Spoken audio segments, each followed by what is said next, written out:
Ésaïe, chapitre 37. Lorsque le roi Ézéchias eut entendu cela, il déchira ses vêtements, se couvrit d'un sac, et alla dans la maison de l'Éternel. Il envoya Éliakim, chef de la maison du roi, Shebna, le secrétaire, et les plus anciens des sacrificateurs, couverts de sacs, vers Ésaïe, le prophète, fils d'Amoz.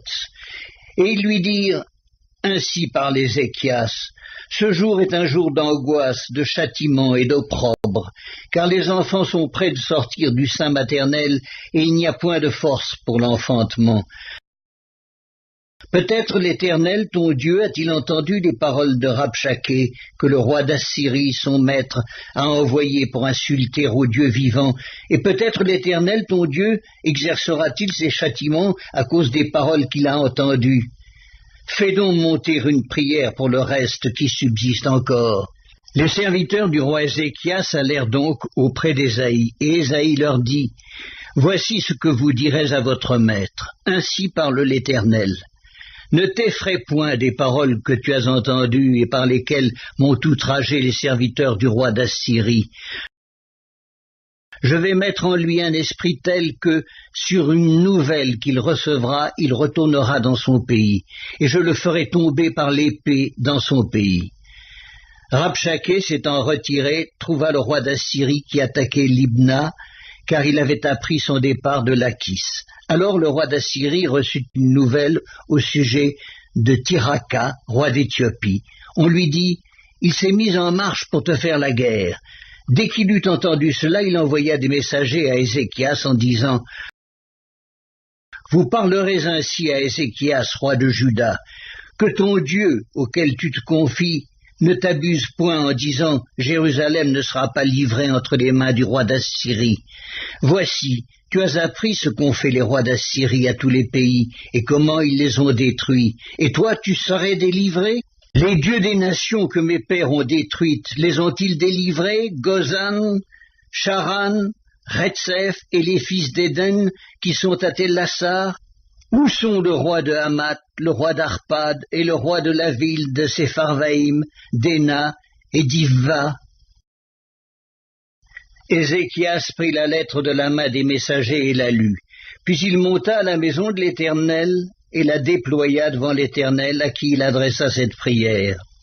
« Éternel des armées, Dieu d'Israël, assis sur les chérubins, c'est toi qui es le seul Dieu de tous les royaumes de la terre. C'est toi qui as fait les cieux et la terre. Éternel, incline ton oreille et écoute. Éternel, ouvre tes yeux et regarde. Entends toutes les paroles que Sankérib a envoyées pour insulter au Dieu vivant. Il est vrai, ô Éternel, que les rois d'Assyrie ont ravagé tous les pays et leur propre pays, et qu'ils ont jeté leurs dieux dans le feu. Mais ce n'étaient point des dieux, c'étaient des ouvrages de main d'homme, du bois et de la pierre, et ils les ont anéantis. Maintenant, Éternel, notre Dieu, délivre-nous de la main de Sankérib, et que tous les royaumes de la terre sachent que toi seul es l'Éternel. » Alors Ésaïe, fils d'Amoz, envoya dire à Ézéchias, « Ainsi parle l'Éternel, le Dieu d'Israël.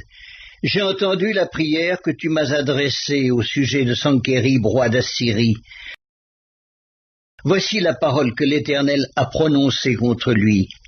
Elle te méprise, elle se moque de toi, la Vierge, fille de Sion.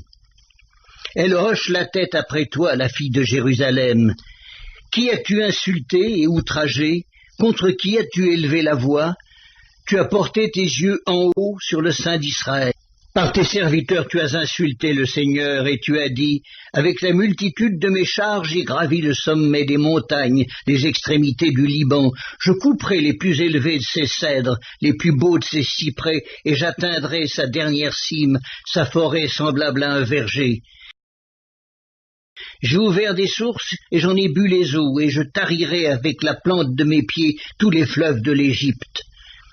N'as-tu pas appris que j'ai préparé ces choses de loin et que je les ai résolues dès les temps anciens? Maintenant j'ai permis qu'elles s'accomplissent et que tu réduisisses des villes fortes en monceaux de ruines. Leurs habitants sont impuissants, épouvantés et confus. Ils sont comme l'herbe des champs et la tendre verdure, comme le gazon des toits et le blé qui sèche avant la formation de sa tige. Mais je sais quand tu t'assieds, quand tu sors et quand tu entres, et quand tu es furieux contre moi. Parce que tu es furieux contre moi et que ton arrogance est montée à mes oreilles, je mettrai ma boucle à tes narines et mon mors entre tes lèvres, et je te ferai retourner par le chemin par lequel tu es venu. Que ceci soit un signe pour toi. On a mangé une année le produit du grain tombé, et une seconde année ce qui croît de soi-même. Mais la troisième année, vous sèmerez, vous moissonnerez, vous planterez des vignes et vous en mangerez le fruit.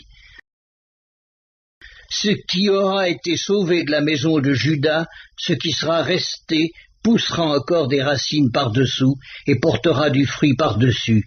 Car de Jérusalem il sortira un reste, et de la montagne de Sion des réchappés. Voilà ce que fera le zèle de l'Éternel des armées.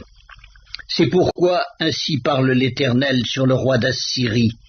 Il n'entrera point dans cette ville, il n'y lancera point de trait, il ne lui présentera point de bouclier, il n'élèvera point de retranchement contre elle.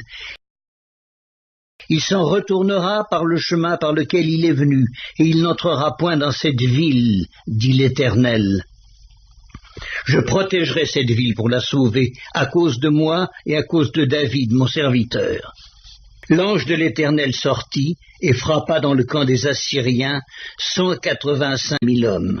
Et quand on se leva le matin, voici, c'étaient tous des corps morts. Alors Sankérib, roi d'Assyrie, leva son camp, partit et s'en retourna. Et il resta à Ninive. Or, comme il était prosterné dans la maison de Nisroch, son dieu, Adrammelech et Charétzer, ses fils, le frappèrent avec l'épée et s'enfuirent au pays d'Arara. Et Zarkadon, son fils, régna à sa place.